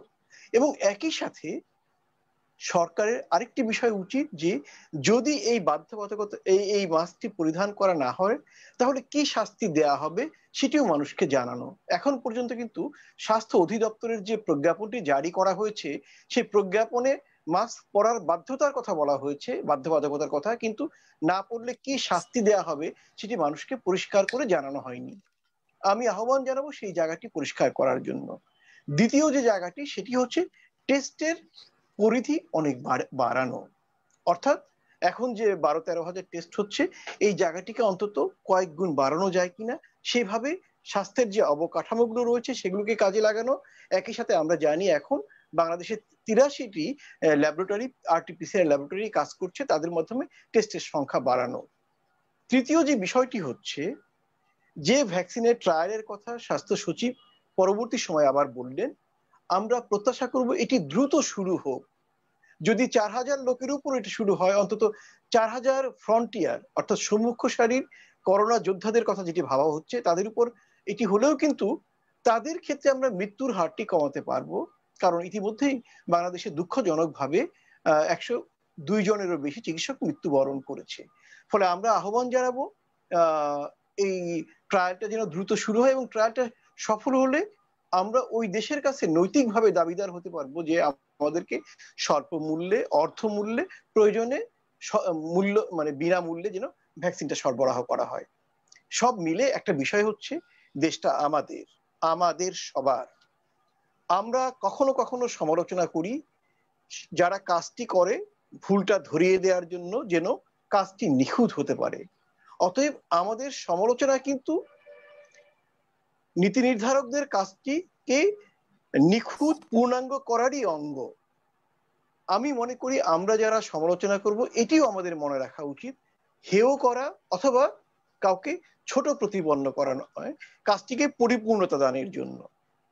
তো যাই হোক, সামনের দিনগুলিতে আমি আশাবাদী আমরা এই সংকট কাটিয়ে উঠতে পারতেই হবে। কারণ করোনার কারণে মুক্তিযুদ্ধের বাংলাদেশের অর্জন নষ্ট হয়ে যাবে এটি হতে পারে না। আমি প্রচন্ড আশাবাদী, সেই আশাবাদকে মনে রেখেই আপনাদের ধন্যবাদ দিচ্ছি। ধন্যবাদ লেলিন ভাই, আপনার অনেক ব্যস্ততার মাঝে আমাদের সময় দেওয়ার জন্য আমরা কৃতজ্ঞতা প্রকাশ করছি। প্রবাস দর্পণ, আমি যাব এখন আমাদের বিএনপির কেন্দ্রীয় কমিটির স্থান ও পুনর্বাসন বিষয়ক সম্পাদক অ্যাডভোকেট নেওয়াজ আলিমা আলিয়াপার কাছে। আলিয়াপা, আমরা জানি যে আপনি স্থান বিষয়ক দায়িত্বে আছেন বিএনপির কেন্দ্রীয় ভাবে। আমরা একটু জানতে চাই, বিএনপি একটা বৃহত্তম দল, দ্বিতীয় বৃহত্তম দল বাংলাদেশের। এই কোভিড-19 আপনারা কি কি ত্রাণ সামগ্রী দিয়েছেন? অনেকেই আমাদের দর্শক প্রশ্ন করেছেন যে এই বিষয়টি জানার জন্য। আপনারা মানে বলছেন যে আপনাদেরকে অনেকেই লিখছেন যে আপনাদেরকে মানে মাঠে দেখা যাচ্ছে না। আপনি একজন কি বলবেন কেন্দ্রীয় নেতা হিসাবে? ধন্যবাদ রূপক দা। আমি শুরুতেই লেলিন সাহেবকে একটু আশ্বস্ত করতে চাই যে আজকেও সারাদিন আমি মাস্ক বিতরণ এবং জনসচেতনতামূলক প্রোগ্রাম করেছি। আমি আমার উপজেলাতে আজকে 3000-এর উপরে মাস্ক বিতরণ করেছি নিজে দাঁড়িয়ে থেকে স্বাস্থ্য বিধি মেনে। আর শুরু থেকেই আমি বলেছিলাম যে গভর্নমেন্ট যখন কোনো কাজই এটাকে পাত্তাই দেয়নি তখন কিন্তু আমরা লিফলেট বিলিয়েছিলাম, কারণ জনসচেতনতাটা খুবই জরুরি ব্যাপার ছিল। সেটা আমরা বেমালুম ভুলে যে আজকে ভোগান্তি তার জন্য এত বেশি হয়েছে। আর বাবু ভাইয়ের একটা কথা সত্যি সত্যি আমি ওনাকে ধন্যবাদ দিতে চাই যে উনি আল্লাহকে মানে বলেছেন যে আল্লাহর দয়াতেই আমরা বেঁচে আছি। সত্যি বাবু ভাই, বাংলাদেশে যা অবস্থা স্বাস্থ্য খাতের, তাতে আপনি যতই আপনি অন্যকে দোষ দিতে চেষ্টা করেন বা পূর্বে কি হয়েছিল সেই নসিহত তুলে আনতে চান, তাহলে দুঃখজনক হলেও সত্য যে সত্যি রহমত আল্লাহ থেকে এসেছে। বাংলাদেশের নাগরিককে আল্লাহ রক্ষা করছে। আর সেই আল্লাহর মানে রাসূল সাল্লাল্লাহু আলাইহি ওয়াসাল্লামের একটা হাদিস মোতাবেক আজকে যে আমরা লকডাউন করছি ভুলে গেলে চলবে না। আমি বাবু ভাইকে স্মরণ করিয়ে দিতে চাই যে 1400 বছর আগে যেই লকডাউনের যে কথাটা ছিল যে মহামারী এলাকায় কেউ ঢুকবে না, মহামারী এলাকা থেকে কেউ বেরো হবে না। সেই জায়গাটাই আমরা সরকারকে নিশ্চিতভাবে আমাদেরকে সাথে নিয়ে পথ চলতে বলেছিলাম, কিন্তু সরকার 2.5 মাস এটা তো মানেননি, বরং রোগটাকে আমন্ত্রণ জানিয়ে বাংলাদেশে ঢুকিয়ে দিয়েছেন। এখন মৃত্যুর হার যাই হোক না কেন, আপনি যদি বলেন যে আমি কি কবর পাহারা দিই, আপনি কি বলতে পারবেন যে প্রত্যেকটা ঘরে ঘরে কত মানুষ আপনাদেরকে অভিশাপ দিচ্ছে সেটা আপনি পাহারা দিচ্ছেন? বলতে পারবেন না। আমি কোনো গাজুরি বা কোনো কথা বলতে চাইনি, আমি শুধু স্ট্যাটিস্টিক্স দিয়ে বোঝাতে চেয়েছি যে বাংলাদেশে মৃত্যুর হার আপনারা সরকারিভাবে যেটা প্রচার করছেন তার থেকেও অনেক অনেক গুণ বেশি। শুধু ডাক্তার সমাজের মৃত্যু দিয়েই তো সেটা বোঝা যায়। যাক, সে কথায় আসছি না। আপনি বলেছেন সরকার দুর্নীতির কারণে দুর্নীতিকে প্রশ্রয় দিচ্ছে না, শাহেদ শারমিন এদেরকে সরকারই গ্রেফতার করছে। আমি যদি প্রশ্ন রাখতে চাই, এই শাহেদ 16 সালে স্বরাষ্ট্র মন্ত্রণালয় থেকে তাকে ধরিয়ে দিন নামে একটি প্রজ্ঞাপন জারি হয়েছিল, তারপরও এতদিন তার সঙ্গে আপনার দলের সখ্যতা ছিল এবং তাদেরকে পুষেছেন। যখন বহির্বিশ্ব থেকে এদেরকে ধরেছে, এদের ব্যাপারে, এদের এই সার্টিফিকেট জালিয়াতির ব্যাপারে সারা বাংলাদেশে আমাদের প্রবাসী ভাইদের পাঠানো রেমিটেন্স বন্ধ হয়ে যাচ্ছিল, তাদের বিদেশ থেকে তাড়িয়ে দিচ্ছিল, মানব বোমা বলে খ্যাত করছিল, এই দুঃখজনক পর্যায়ে আপনারা তাকে ধরেছেন। শাহেদ বলেন, শারমিন বলেন, আমিন সাহেব বলেন। আমিন সাহেব আপনাদের এবার আওয়ামী লীগের কেন্দ্রীয় কমিটির উপপ্রচার বিষয়ক সম্পাদক, তার যে দুর্নীতি, আপনি স্বাস্থ্য বিভাগের দুর্নীতি আপনি কিন্তু অস্বীকার করতে পারেননি। আপনি বলেছেন যে হ্যাঁ সুচিকিৎসা নেই, স্বাস্থ্য ব্যবস্থা ভঙ্গুর, তা এগুলো আপনি মোটামুটি বলেছেন, কিন্তু আপনি দেখেন যে যাদের কারণে এগুলো হলো তাদের কি আপনারা তেমন কোনো ব্যবস্থা নিয়েছেন? যখন অন্য জায়গা থেকে তাদেরকে ব্যাপারে সরকারের ভাবমূর্তি বাংলাদেশের বাইরে বিশ্ব দরবারে হানি হচ্ছিল, কেবল তখনই আপনারা নড়ে চড়ে বসেছেন এবং প্রথম পর্যায়ে আপনারা চেষ্টা করেছেন এরা অন্য জায়গা থেকে এসেছে, এরা আগন্তুক, এমনি ভাবে নানা ভাবে আপনাদের দোষটাকে ঢাকবার জন্য। স্বাস্থ্য খাতের দুর্নীতি দেখতে দেখতে ভাই আমরা তো একেবারে অন্ধ হয়ে যাইনি, আমাদের তো মানে দুরবস্থা। আপনি বলেছেন যে কয়টা ঘরে আলিয়াপাড়া কি করোনাতে ভুগেছেন, আপনি তো আমার খবর রাখেননি। আমার পরিবার আমরা করোনাতে ভুগেছি, আমরা নয় শুধু, আমার জানাশোনা পার্শ্ববর্তী প্রতিবেশী প্রায় প্রত্যেক পরিবারে এখন করোনা রোগীতে ভর্তি। আপনি জেনে থাকবেন যে আপনার মাননীয় প্রাইম মিনিস্টারের যিনি স্বাস্থ্য বিষয়ক ডাক্তার রয়েছেন, তিনি পার্সোনাল ডাক্তার রয়েছেন, সেই আব্দুল্লাহ সাহেব বলেছেন বাংলাদেশের 80% রোগ করোনা আক্রান্ত হবে।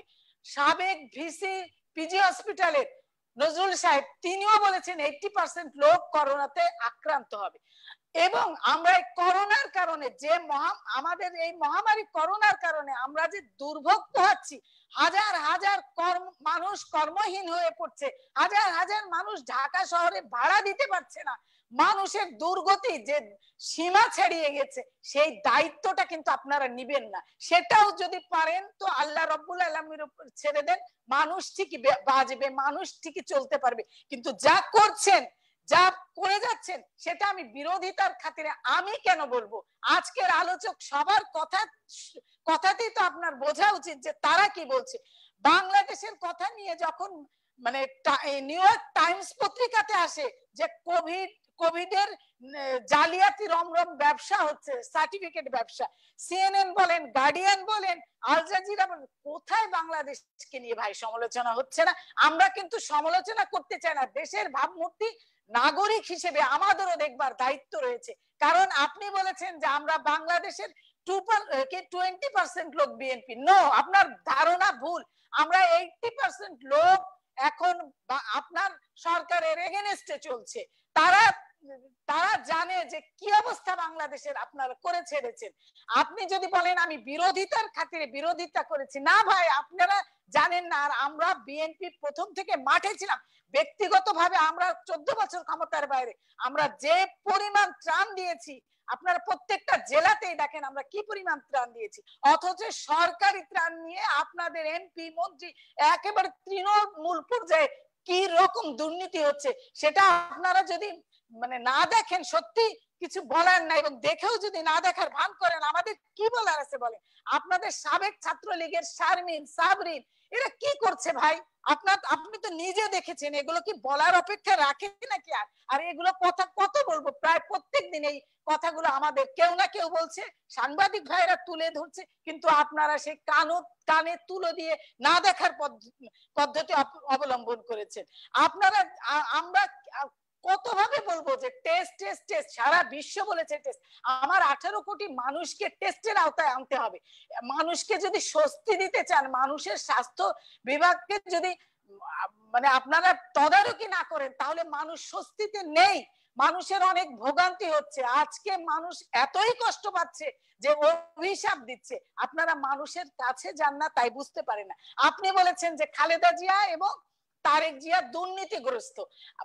সারা বাংলাদেশে আজকে তারেক জিয়ার নামে বহির্বিশ্বে আপনারা কত টাকা ব্যয় করেছেন শুধু দুর্নীতি ধরবার জন্য। একটি দুর্নীতিও কিন্তু ধরতে পারেন নাই। সরি, কেবলমাত্র আপনারা কিছু মানে আপনাদের হলো বিরোধিতার খাতিরে বিরোধিতা করে যাচ্ছেন।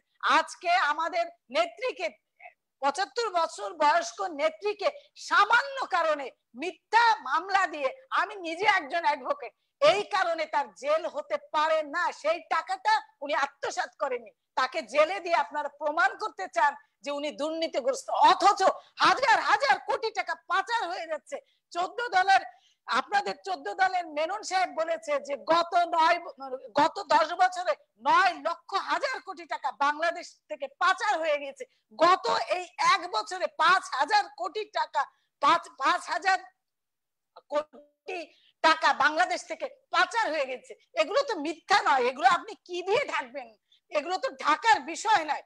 আপনারা যা করছেন সেটা সত্যি মানে বড় বড় পুকুর চুরি করে আপনাদের চোপা এবং মুখের জোরে সেগুলোকে আপনারা ধামা চাপা দিতে যাচ্ছেন। আজকে বাংলাদেশে হাজার হাজার শাহেদ, হাজার হাজার সাবরিন, হাজার হাজার আমিন সাহেব যখন ধরা পড়ে তখন আপনারা বলেন যে আমরা এই যে শাস্তি দিচ্ছি, কিন্তু আপনারা কিন্তু ধরেন না, ধরে অন্যরা, আপনারা তার কোন রকম একটা ধামা চাপা দেওয়ার চেষ্টা করেন। আর আমি বলবো এই শাহেদ, এই আমিন কিংবা এই সাবরিন কিংবা মিঠু চক্র, এটা হয়তো আবহমান কাল ধরে হয়ে আসতেছে, কিন্তু তার হোতাদেরকে আপনারা কি ধরেছেন একবারও? সত্যি করে বুকে হাত দিয়ে বলতে পারবেন যে আপনারা এই দুর্নীতি দমনের ব্যাপারে মোটেও আন্তরিক আছেন? মোটেও আন্তরিক নাই। একটি লাশ রাখার একটি কি বলে একটি ফ্রিজ আপনারা সরোয়ার্দী হসপিটালে আপনারা কত টাকা বিল করেছেন? আপনাদের দলের লোকেরাই কি পরিমাণ এই কোভিড নিয়ে দুর্নীতি করেছে যা সারা পৃথিবী হাসছে। আর আপনি বলেন যে আপনারা আমাদের এই ভাইরাস থেকেও আপনাদের এই দুর্নীতিটা চরম আকারে খারাপ পর্যায়ে চলে গেছে। আমরা সরকারকে ওই জায়গায় দেখতে চাই ভাই, সেটা হলে সরকার থাকবে সৎ, কর্তব্যপরায়ণ এবং কল্যাণমুখী সরকার। কিন্তু সরকার তার উল্টো দিকে দুর্নীতিগ্রস্ত হয়ে গিয়েছে, অদক্ষ এবং অযোগ্য সরকার। কারণ আপনারা সঠিকভাবে সরকারে আসেননি। এই জায়গাটাতে ত্রুটি থাকার কারণে আপনারা সকল কিছু ধামাচাপা দিতে চান। আজকে একটি পুলিশি রাষ্ট্র তৈরি করেছেন, আজকে হাজার হাজার মানুষ গুম হলেও আপনাদের কিচ্ছু আসে না। আপনি নারায়ণগঞ্জের গর্বিত সন্তান, নারায়ণগঞ্জে কিভাবে আপনার ওখানে মার্ডার করে নদীতে লুকিয়ে রাখা হয়েছিল, গুমটা শুরুই হয়েছিল আপনাদের নারায়ণগঞ্জ থেকে। এগুলোর কি কোনো সদুত্তর আছে? নাই। মানসিক ভাবে এবং সত্যি আসলে সৎ থাকতে হবে, তাহলেই বাংলাদেশকে সোনার বাংলাদেশ গড়া সম্ভব। একটি বাংলাদেশ গড়তে শুধু আওয়ামী লীগের দরকার হয় না, একটি বাংলাদেশ গড়তে বাংলাদেশের সমগ্র জনগণকে সাথে নিয়ে পথ চলতে হয়। একাই সব করতে পারা যাবে? এই একলা চলো নীতি থেকে বেরিয়ে আসেন, সত্যকে সত্য বলুন এবং এই বাংলাদেশের মানুষের কি চাওয়া পাওয়া সেই দিকে দ্রুত তাকান। শুধু শুধু বাংলাদেশের মানুষকে অন্ধকারে রেখে এই যে এই কোভিড নিয়ে যে দুর্নীতি এবং কোভিড নিয়ে স্বাস্থ্য খাত নিয়ে যে দুর্নীতি করা হচ্ছে, সামান্য টেস্ট নিয়ে যা করছেন সেটা সত্যিই লজ্জাকর। আমি বাংলাদেশের নাগরিক, আমরা যখন আমি এবং আমার পরিবার যখন করোনা আক্রান্ত ছিলাম তখন কিন্তু আমরা কোনো হসপিটালের প্রতি আস্থা পাইনি।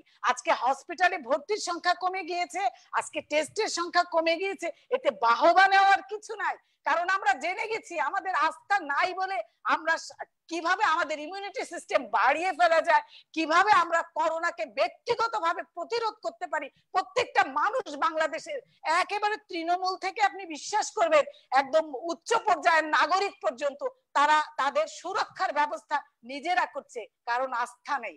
আর জনসচেতনতামূলক যে কর্মসূচিগুলো নেওয়া দরকার ছিল শুনতে তা নেননি।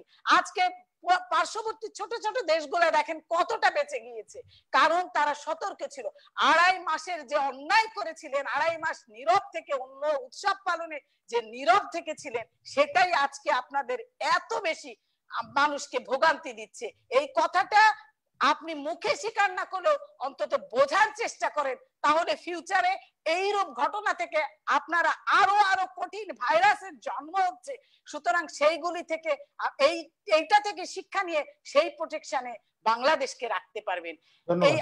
এই কথা বলে এবং বাংলাদেশের জনগণকে এত অবহেলার জায়গায় দেখেন না, একটি সুষ্ঠু নির্বাচন দেন, আপনারা কতটা ভালো মানুষ তা প্রমাণ হয়ে যাবে। ধন্যবাদ আপু, আপনার ধন্যবাদ জানাচ্ছি।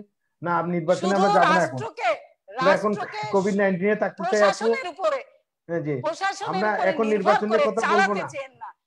আজকে বাংলাদেশের জনগণ আপনাদেরকে দূরে সরে দিয়েছে, বাংলাদেশের মানুষের হৃদয় থেকে আপনারা অনেক অনেক দূরে সরে গিয়েছেন, সেইটা বুঝতে চেষ্টা করেন অন্তত। এই কথা বলে আমি শেষ করছি। ধন্যবাদ আলী আপু, আপনার ধন্যবাদ জানাচ্ছি, কৃতজ্ঞতা জানাচ্ছি আমাদের ব্যস্ত সময় দেওয়ার জন্য। আর নির্বাচন নিয়ে আমরা অন্য একদিন কথা বলবো, আশা করি দীর্ঘ আলোচনা হবে।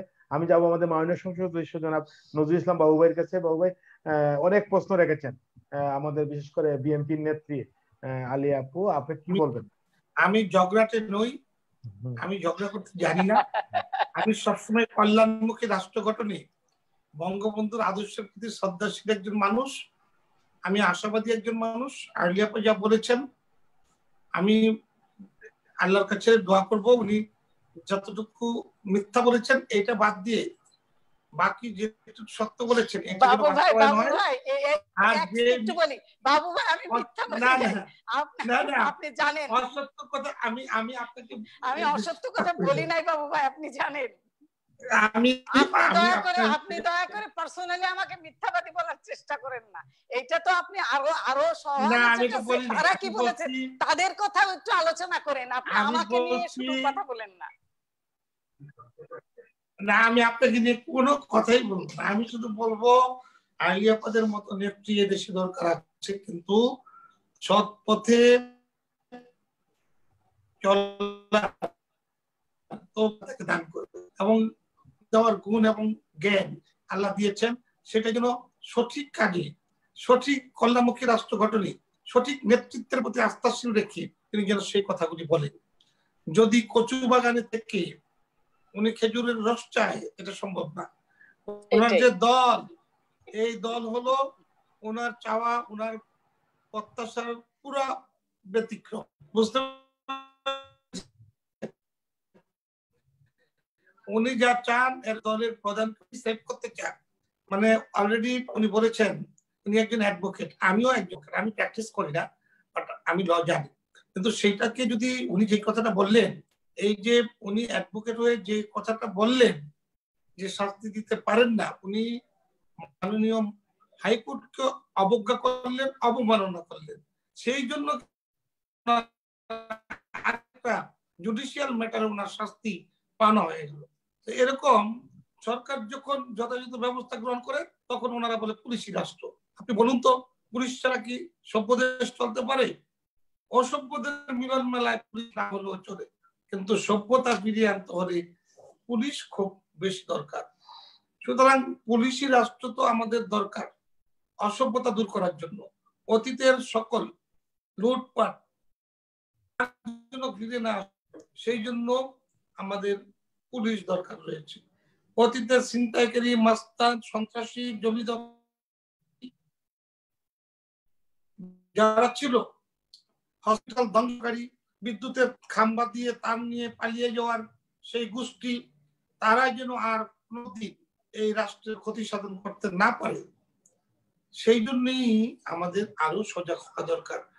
উনি আলিয়াপা ঠিকই বলেছেন, আমি ওনাকে ব্যক্তিগতভাবে কোনো কিছু বলবো না। তো আমি এটা বলবো, উনি যখন পলিটিক্স করেছিলেন, ছাত্র রাজনীতি, তখন আমি ওনার এই কলেজে বেশ কতবার গিয়েছি, আমি দেখেছি ওনার জনপ্রিয়তা। উনি মেয়েদের সাথে কত মিশতেন, তখন উনি ভোটের মাধ্যমে বিপি হয়েছিলেন, সবই ঠিক আছে। কিন্তু দীর্ঘদিন ওই পচা গলার সাথে থাকতে গিয়ে ওনার আসলে আসলটা ভুলে যাচ্ছেন। আমি ওনাকে অনুরোধ করব যে দেখেন, রাষ্ট্র গঠনে বঙ্গবন্ধুর কন্যা জননেত্রী শেখ হাসিনার যে অক্লান্ত পরিশ্রম, এই কল্যাণমুখী রাষ্ট্র গঠনের স্বাস্থ্যসম্মত বাংলাদেশ এবং শিক্ষায় এগিয়ে যাওয়া বাংলাদেশ, পিছিয়ে পড়া সকল অপকর্মকে আজকে ডেকে সামনের দিকে এগিয়ে নেওয়া, এইরকম একটি বাংলাদেশ বঙ্গবন্ধুর কন্যার দ্বারাই সম্ভব। সেই জন্যই বাংলাদেশ কিন্তু তার পাশে আছে। কৃষক বলেন, শ্রমিক বলেন, ছাত্র জনতা বলেন, তার সাথে আছেন। তার উৎকৃষ্ট উদাহরণটা হলো, আপনারা এই যে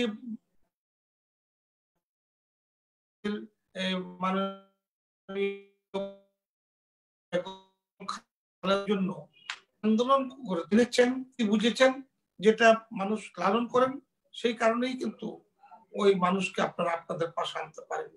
মানুষ বুঝতে পেরেছিলেন বেগম জিয়া কেন গ্রেপ্তার হয়েছিল, সেই জন্যই মানুষকে আপনারা রাজপথে মিটিং সমাবেশে আননে সরকারকে হেলাতে পারেন।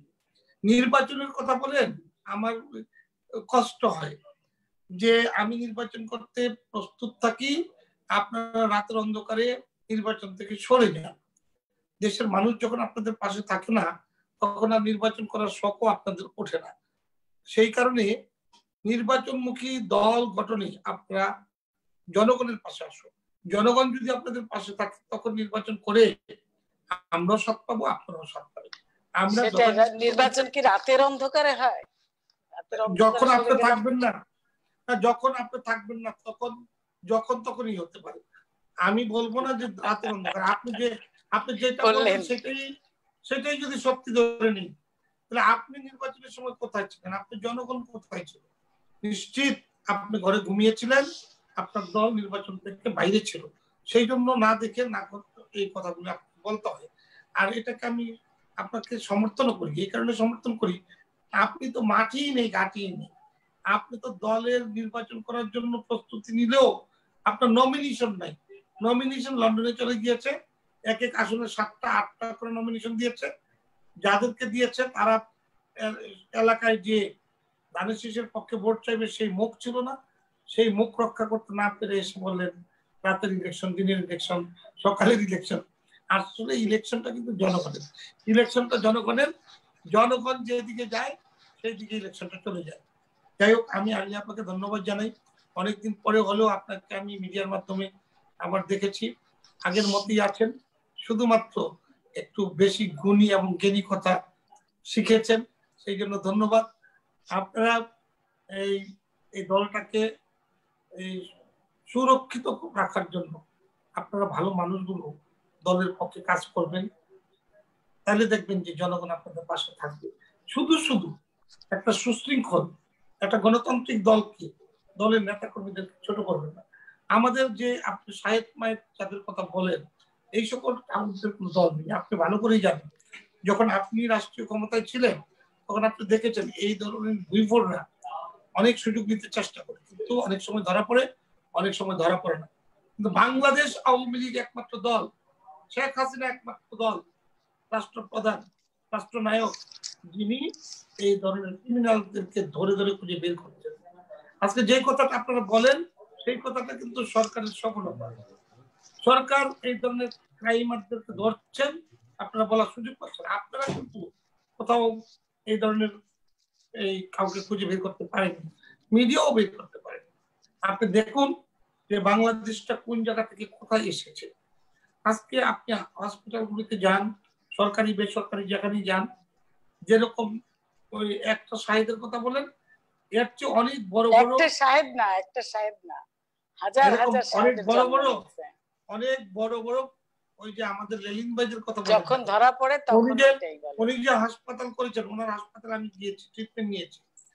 ওই হোপ যান, কত ভালো হসপিটাল, কত আধুনিক হসপিটাল যে হয়েছে এই সরকারের সময়, সেটাও দেখতে হবে। আর দুর্নীতিবাজ যাদেরকে আপনি বলেন, আমি অস্বীকার করবো না তো দুর্নীতি করেন না, কিন্তু এইটুকু জানেন শারমিন আপনাদের অনেক ছোট, তো শারমিনকে ব্যক্তিগতভাবে আমি চিনি এমন চাই। শারমিন আমার সাথে পলিটিক্স করেছে, আমি রাষ্ট্রবিজ্ঞানের ছাত্র ছিলাম, সে ম্যানেজমেন্টের ছাত্র ছিল। ঢাকা ইউনিভার্সিটিতে একজন খেটে খাওয়া প্রত্যাশার আলো জ্বালানোর নাম হলো শারমিন। শারমিন মন্ত্রী হলে ছাত্রলীগের প্রেসিডেন্ট ছিল, ঢাকা বিশ্ববিদ্যালয়ের ছাত্রলীগের ভাইস প্রেসিডেন্ট ছিল। এই মেয়েটা তার বাবা মাকে ছোটকালে হারিয়েছেন, তারপর সে উচ্চ শিক্ষা নিয়েছেন, সে এই চায়না থেকে একটা পিএইচডি করার অর্ধেক শেষ করেছেন এবং ঢাকা বিশ্ববিদ্যালয়ে তার মেধার স্বাক্ষর রেখে সে চাকরি নিয়েছেন। তার ছেলে মেয়ে এবং পরিবার পরিজন, শ্বশুর বাড়ি সকল কিন্তু সে দেখাশোনা করছে। সে ছোট্ট একটি টেন্ডার, সেখানে মাত্র 7 লক্ষ টাকার মালামাল সে দিয়েছে, সেই বিলটাও সে পায়নি। সুতরাং শারমিন আপনার মতনই আমার আর একটা বোন। শুধু শুধু ওই যারা মানুষকে এই বাবু ভাই একটু যদি কথা বলি, সাবরিনাও তো ছাত্রলীগ করেছিল। না না, সাবরিনা কোনো মানুষ ছাত্রলীগ করতে পারে না। ছাত্রলীগ করতে হলে আদর্শিক পিতার সন্তান হতে হয়। ছাত্রলীগ যে সে করতে পারে না। ছাত্রলীগ আমরা করেছি, আমরা একদম নিচে থেকে সর্বোচ্চ চেয়ার পর্যন্ত লিডারশিপ নিয়ে কাজ করেছি। সত্যি কথা বলি, আমরা অনেস্ট, আমরা অনেস্টি রক্ষা করেই কাজ করি।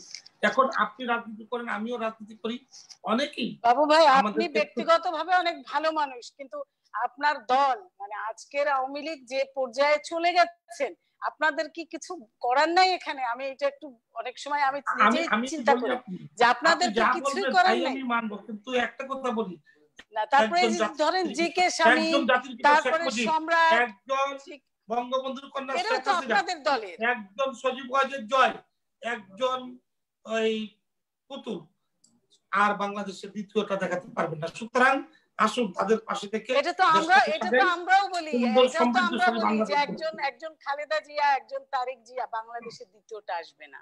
এটা তো আমরাও বলি, আমাদের আদর্শ, আমরা বিশ্বাস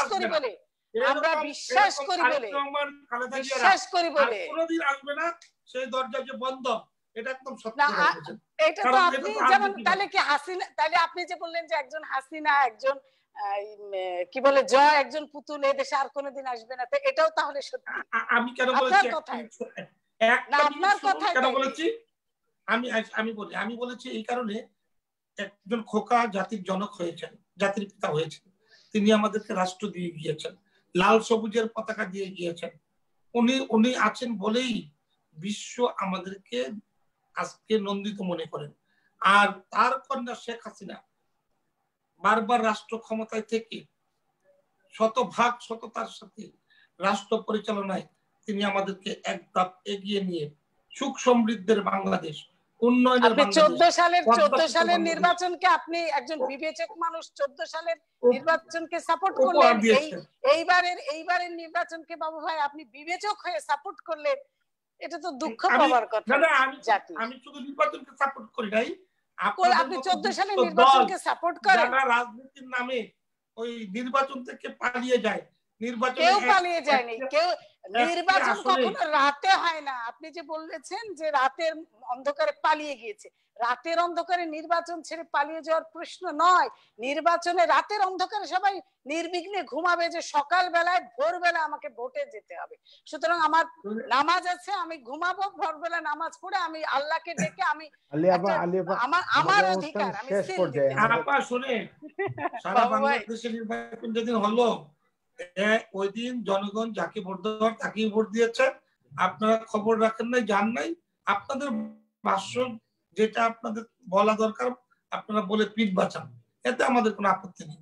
কিন্তু রাষ্ট্রীয় ক্ষমতায় যদি ভোটবিহীন নির্বাচন হতো, জনগণ যদি আওয়ামী লীগের সাথে না থাকতো, তাহলে 15ই ফেব্রুয়ারিতে যেভাবে আপনার ক্ষমতায় গিয়েছিলেন, টেনে হেসড়ে নামিয়ে দিয়েছি, জনগণ আমাদেরকে সেইভাবে নামিয়ে দিত।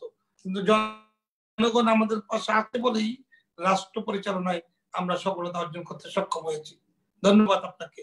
আর করোনা ভাইরাস দূর হবে, দেশ করোনা মুক্ত হবে, বাংলাদেশের মানুষ বীর দম্পে এগিয়ে যাবে শেখ হাসিনার নেতৃত্বে। দেশ হবে সমৃদ্ধশালী, আমরা হব এই বিশ্বের কাছে বিবেক। সবাইকে ধন্যবাদ। হ্যাঁ, ধন্যবাদ সবাইকে। ধন্যবাদ জানাচ্ছি মাননীয় সংসদ নজরুল ইসলাম বাবু ভাইকে, ধন্যবাদ জানাচ্ছি আলিয়া আপাকে, ধন্যবাদ জানাচ্ছি লেলিন ভাইকে, ধন্যবাদ জানাচ্ছি নিখিল বদ্র নিখিল দাকে। সবাইকে আমি ধন্যবাদ জানিয়ে এবং আগামীকালকে অনুষ্ঠান বাংলাদেশ সময় রাত 9টায়, 4টা দেখা আমন্ত্রণ জানিয়ে আজকে আলোচনা উঠে এসেছে, আমরা একটি সোনার বাংলাদেশ যদি গড়তে হয় তাহলে অবশ্যই দুর্নীতি মুক্ত একটা বাংলাদেশের দরকার এবং এই কোভিড-19 এর বিরুদ্ধে জনগণের সচেতন করার বিকল্প নেই। সবাই ভালো থাকবেন, সুস্থ থাকবেন, সেই আহ্বান জানিয়ে আজকে শেষ করে সবাই ভালো থাকবেন। ধন্যবাদ সকলকে।